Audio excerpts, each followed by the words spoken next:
say. Everybody else calling you Negro. The woman, she's fat, she's incapable. All these negative statements are being made by people who not in one particular race. You need the Quran. And Allah says that you are a very special creation. You are not born in sin. And I keep repeating. And matter of fact, you know, we Muslims been saying this for so long, you hardly hear any people saying that anymore, do you? Because we corrected them. You hardly hear the big old preacher say, and you're born in sin. Why? Because we shamed them out of that foolishness. I asked them, if the person is born in sin, please take me to the birth room. Can you please take me to the birth room when the baby comes here committing sin? Can you take me there? Anybody, please take me there. Show me when the baby comes into the world with a reefer in his mouth, with cards in his hand, smoking dope. I defy any religious person to prove that to me. They can't do it. That's why they're so silent now. Because many of their members in their church are starting to question them. So I heard this Muslim preacher say we're not born in sin, and the Muslim preacher told me, this is women saying this now, saying that, now I believe in the teaching, but what he said was that when I'm pregnant in my body, that his Quran says that the baby is born in innocence and purity. And they're asking the preacher, can you show me where he's wrong? And they can't do it. Do you see the power of your religion? Now, they didn't convert to Islam, but they're starting to think now. They're starting to question all of the kindergarten teachings that we have been given in religion. They're not accepting it anymore. They want grown-up message that Al-Islam has. I know you don't believe it because you don't see it. They ain't going to put this on the media for you to see. They put all this foolishness on the media so you can be scared to come to the Masjid. Like you ISIS. You ain't no ISIS. The only ice you got is in the refrigerator. Allahu Akbar. So Islam, Muhammad the Prophet, is saying that he deposited in the human being more value and more ability than he deposited in anything else in creation. This is Allah saying this about you. The Islamic religion is saying this. That you have been the most richly endowed of all of the creatures.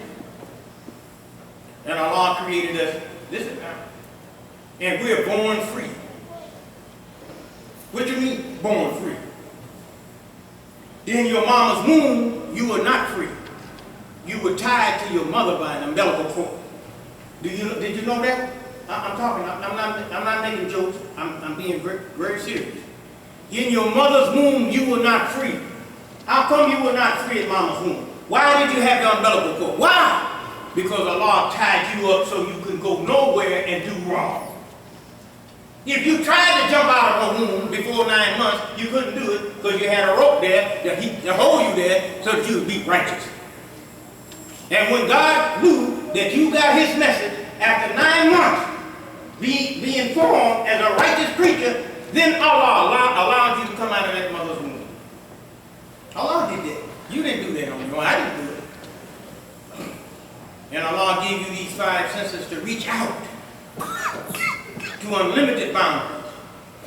And dear people, most of you don't believe what I'm about to tell you now. But no one can confine your 5 senses in any space. Nobody can do that. They may confine your body, they may confine my body, but they cannot confine your 5 senses. Buni al-Islamu ala al-Khamsa. And the Islam is built on 5. And they'll say this and that and other thing, and it's true. I'm not denying it. Islam is built on believing in one God, so on and so on and so forth. But Islam is also built on your 5 senses. The 5 senses that you have. They can put out our eyes, they can cut our ears off, and cut our tongue out of our mouth. But your mind will still see. Your mind will still hear. Your mind will still taste. I don't know if you understand what I'm saying to you.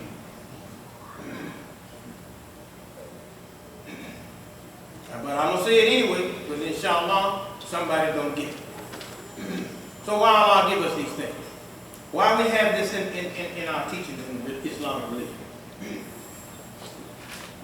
Allah said He created your hearing, your sight, and your attachments. This is what Allah says.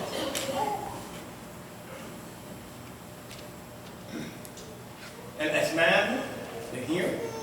Al-Ansar, the insight, not eyes, insight. Al-Afidah, and the attachments. Allah said He created all of that. You know why Allah did this? Your five senses are your productive tools. You need a tool, you need a screwdriver. You need a hammer, you need a nail, you need a saw. Those are tools, right? Out here. But the tools in here are your five senses. اقرأ باسم ربك الذي خلق خلق الإنسان من علق اقرأ وربك الأكرم الذي علم بالقلم علم الإنسان ما لم يعلم. Five! And Allah taught the human being what He do not. Does Allah teach the human being through steaks and potatoes? No. He teaches the human being what He do not through His intellect. You and I are making too many mistakes when we rise in the morning and we stand in the mirror and we comb our hair and we shave our beard and we wash our face and we think we are seeing ourselves. That's not yourself. Yourself is the abstract reality that you cannot see. And your enemy, he's not interested in capturing your body, putting chains on your arms and feet. Your enemy is interested in capturing you, the abstract person. That's the freedom in Islam. This is the liberator Muhammad sallallahu alayhi wa sallam. He's not interested in chains on your back. Muhammad is interested in chains around your heart and your mind. And it says in the Quran, He has been sent down to remove yokes that weigh you down. You either know this in the Quran or you don't. He's been sent down to remove yokes that weigh you down. And what are these yokes? False ideas, lies. That's the yoke on the common masses in America and throughout the world. They're burdened with this on their mind. I do like this physically so you can get an internal picture of what's going on up here. Lord. Don't leave this masjid. If you leave it, you go to a masjid where the khutbahs are the same. Where the khutbah is intended to enrich your intellect and to free you within. That's my challenge to you. You go to a place where it's better. Or if you introduce me to an imam or a sheikh who can give a better khutbah than me, I will listen to him. And if he gives a better khutbah than me, I will say, here's your new resident imam, and I'll go ride my bicycle. But I haven't heard any of it that can give you week after week after week information like this. I haven't seen it. You produce them for me. I need help. I need a leader. I need a teacher. I didn't say I needed a prophet. Lord.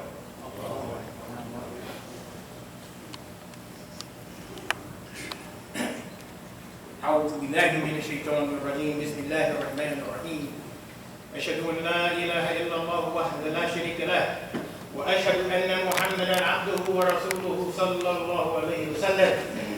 Excuse me. ولا نكلف نفسا إلا وسعها. ولا نكلف, and we have not placed a burden نفسا on any soul إلا وسعها. There's nothing. Listen, see, Muslims, you need to be reminded. This is your Quran. They'll tell you, I recited Quran. That ain't me. That's Allah. Whatever happens to you in your culture, in your country, in here, Allah says that it ain't no burden that you can't handle because He created you with the wherewithal to withstand anything. This is Allah talking. I lost my job. My mother died. My father died. My wife left me. All my kids are dead. So, well, I know that we did not place on you any burden that you can't handle. What are you saying, Brother Imam? What I'm saying to you, when a test comes on you and you start to cry, that is Allah showing you that there's a strength in you that you didn't know you had until I put the test on you. Allah. You forgot when you were a little child that you couldn't carry yourself. Your mama had to carry you. Your daddy had to carry you, right? Because your legs were too weak. But after so many months, some 9 months, some 11 months, some 13 months, all of a sudden, you who used to be carried, you wiggled out of the arms of your parents because you began to realize that you have the strength in your legs to carry yourself that you didn't know that you had before. Allah had to reveal to you what He put in you. Alhamdulillah. Every hardship that comes on a believer, no matter what it is, Prophet Muhammad sallallahu alayhi wa sallam said that there's no accidents in Islam. That any hardship or pain or illness or sickness that you have, Allah will use it to remove any sins that you have. I was in the hospital 6 years ago. They wrote me off as dead. They had sized up my janazah shroud by 3 shots. It was tailor-made. You gonna die. Some people, they did it for free because they don't like it. So they made me 3 little shrouds, beautiful shroud. Made my casket, had gold lining all inside, silver, diamonds, and ruby. Hurry, get this dude out of here, right? So I'm laying in the bed, and somebody reminded me of that hadith. I said, oh, Allah. If it's your decision, take me. I don't care. That's what this is my God. And if you leave me, oh Allah, I know I got work I got to do. I knew that.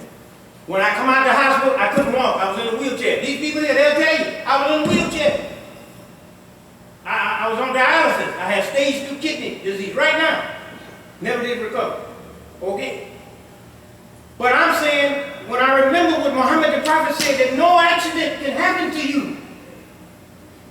And if it does, it removes anything that's an error, a sin in your life. I'm like, oh Allah, take them all.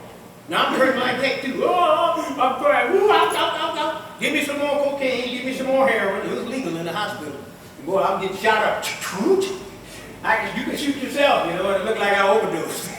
So they took my stuff from me. And I'm telling you the real thing. Ooh, you the Imam, I'm a human being too.